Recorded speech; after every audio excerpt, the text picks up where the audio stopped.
Chemsex is something that goes hand in hand with sex addiction, and we're seeing it at increasing levels both here in the United States and around the globe. Chemsex is simply the use of specific drugs or combinations of drugs in conjunction with sexual behavior to enhance the experience, but users quickly find there's a pretty high price to pay for the use of those drugs. The drugs usually involved in chemsex are methamphetamine, which is a stimulant that's extremely powerful in terms of releasing dopamine in the brain. It creates a very intense high and increased sexual desire, but it has very serious long-term damages. Other drugs typically used are a drug called GHB, or gamma hydroxybutyrate. That's a club drug that is used as an anesthetic, and chemsex users use it to temper or kind of soften the harsh effects of methamphetamine. But it's an extremely dangerous drug because you can overdose very easily. It's a liquid that can be combined, and the difference between becoming intoxicated and overdosing is very small. So that's one that's we keep our eyes on. Other drugs include sometimes marijuana, drugs like Viagra, because methamphetamine actually, despite the increased sexual desire, makes it hard to get an erection, and a combination of other drugs. In the UK, we see an additional one called mephedrone, which we don't see so much here in the United States, along with ketamine, which is another anesthetic. We see some, but not so much.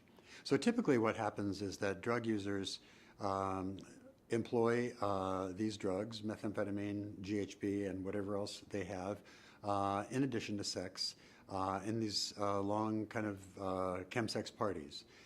These are facilitated largely these days by apps on the internet. So people, and the community I work with are men who have sex with men, or gay, bi, trans men who hook up on hookup apps like Grindr or Scruff.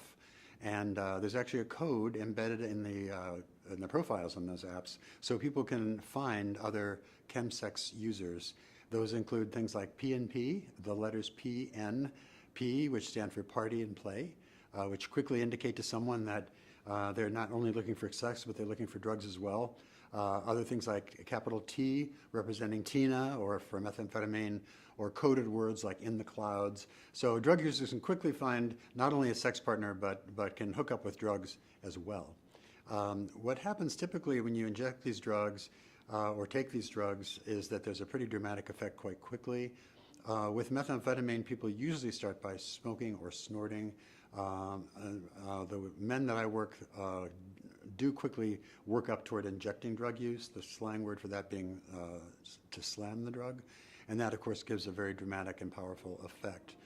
What happens when you take methamphetamine? Someone once described it as putting your gas pedal to the floor. It just puts your body into a fight or flight mechanism so that you're constantly alert, your pupils get big, your senses get heightened, and your heart starts to race, and people get very, their blood pressure goes up, people get very aroused and sensitive to stimuli. And so that state persists for 4, 5, 6 days as drug users continue to use these in these chemsex parties. And that has pretty serious physical consequences in terms of potential heart risk. You can imagine if you're stimulating your heart that much, so people do get heart attacks, they have strokes, they have pulmonary hypertension, infections of the heart muscle, and other things. So there's really serious complications with that. Psychologically, it's also quite dramatic. Methamphetamine particularly, and these chemsex drugs will increase, they work by releasing dopamine in the brain. Dopamine is the brain's reward center, so it's natural rewards that keep our species alive. Things like having food, feeling bonded in a group or a family, having sex, things like that are necessary for us to survive. The brain is designed to give us little bits of dopamine, which makes us feel good. Drugs like methamphetamine take that system and hijack it by these supercharged amounts of drugs that hit the brain and release a torrent of dopamine that causes this like very dramatic euphoria for the users. The problem is with methamphetamine, it very quickly destroys that system, meaning that the dopamine is released and basically people lose all their dopamine because it's quickly flushed out of the brain. And when that happens, if we have no dopamine or no way to regulate the dopamine, it's very difficult to have any kind of positive feelings. People get hopeless, people become suicidal, People can't manage their feelings at all. They become what we call anhedonic and unable to experience pleasure. They become very impulsive. And so it's a quite difficult process to get over in terms of recovery. And that makes methamphetamine a little bit different than other drugs as well. And so when that dopamine is depleted, it's very difficult for people to get back on the wagon and start to move into recovery. There's one further damage that methamphetamine does that impacts the trajectory of the recovery, and that is that when it sits on those dopamine receptors in the brain, and that's how it works, it blocks the receptor, and then there's dopamine available to process and make the user feel euphoric. When it sits on those receptors, it actually destroys those receptors. It's neurotoxic. And so by using meth consistently over time, people are actually destroying the brain's ability to distribute dopamine. And as I mentioned before, when that happens, there's a lot of emotional and psychological consequences. The good news is that those neural pathways regenerate. The bad news is it takes up to 2 years for those to come back to normal. So in that period of time, people are struggling. They may be clean. They may not be using the drug at all, but they're still having a lot of the consequences in terms of mood, cravings, impulsivity, and so on. So it makes methamphetamine recovery a really difficult process. It absolutely can be done, but it's complicated for sure. In terms of meth and sex, meth and sex fuse so that users become dependent on this intoxicated state to get aroused. And it leads to some bad things in terms of an inability to maybe have good judgment. People do a lot of hookups. They have a lot of anonymous sex. We know that people with methamphetamine or using methamphetamine have higher rates of unprotected receptive anal intercourse, which is highly dangerous in terms of being susceptible to HIV or Hep C. And so we see a correlation of a lot of increase of those viruses among people who party with chemsex. We see other complications, perhaps more serious for recovery, in that because chemsex and meth become so fused, if we get someone into recovery where they're not using those drugs, almost always their sexual desire goes with it. And that becomes a real problem for long-term recovery because people can't find any way to have sexual desire without using the drugs. And so one of the challenges we have as clinicians is getting people through that difficult phase when they're having all kinds of drug triggers and cues without using, and getting them to somehow reintroduce sexual behavior at the appropriate time without being triggered to use the drugs. Because those, when they become fused, if the drug goes, the sex goes. But if you get a drug cue, you often get a sex cue. Or if you find yourself attracted to someone, you may get a real strong drug craving as well. So the two go hand in hand. And we have to try to differentiate those over time. And that takes patience and a lot of group therapy and individual therapy as well. One of the things I found working with this population is that there's a tremendous loneliness out there. There's a need for connection. And methamphetamine allows people, because it disinhibits, it increases sexual desire, it gives people kind of a false courage, a chemical courage. It allows them to kind of be themselves sexually and connect with other people. And so if we take that drug away, people are back to dealing with their inhibitions, they're feeling not good about themselves, maybe having low self-worth, and they have to deal with all those issues in order to really connect in a healthy way, both sexually and intimacy-wise with other people.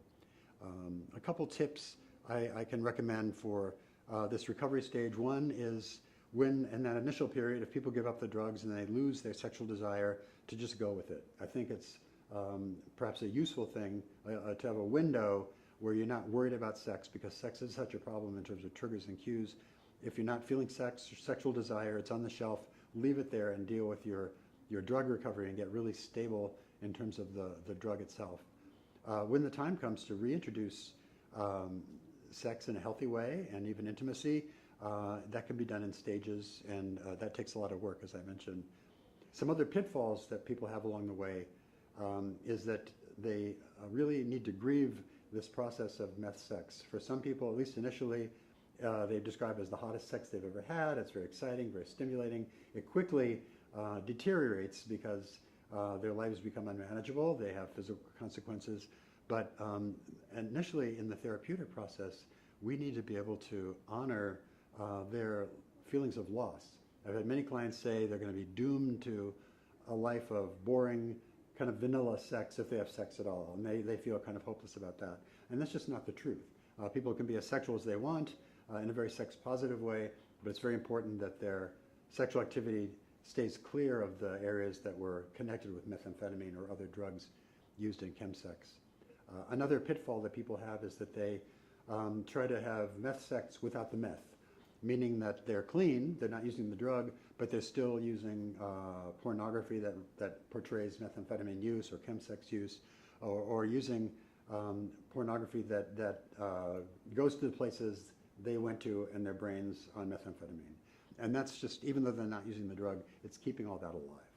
And so people really have to find other ways to shift their sexual arousal map into finding perhaps what aroused them before they picked up the drugs, or finding other things that work while their brain adjusts back to that level of natural reward, feeling stimulated and pleasurable from another human being, a real person, instead of this altered chemical state. And finally, the thing I would say with methamphetamine, there's a lot of relapse. It goes with the territory in a way. People need patience and a lot of support.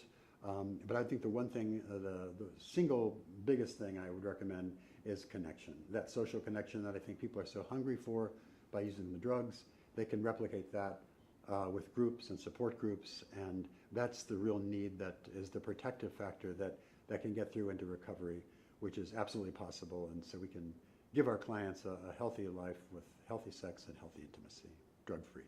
So I'd like to recommend my book, which is called Lust, Men, and Meth, A Gay Man's Guide to Sex and Recovery, which deals with this issue of sex and meth addiction and how to treat it clinically. It's also been very useful for clients and other drug users themselves.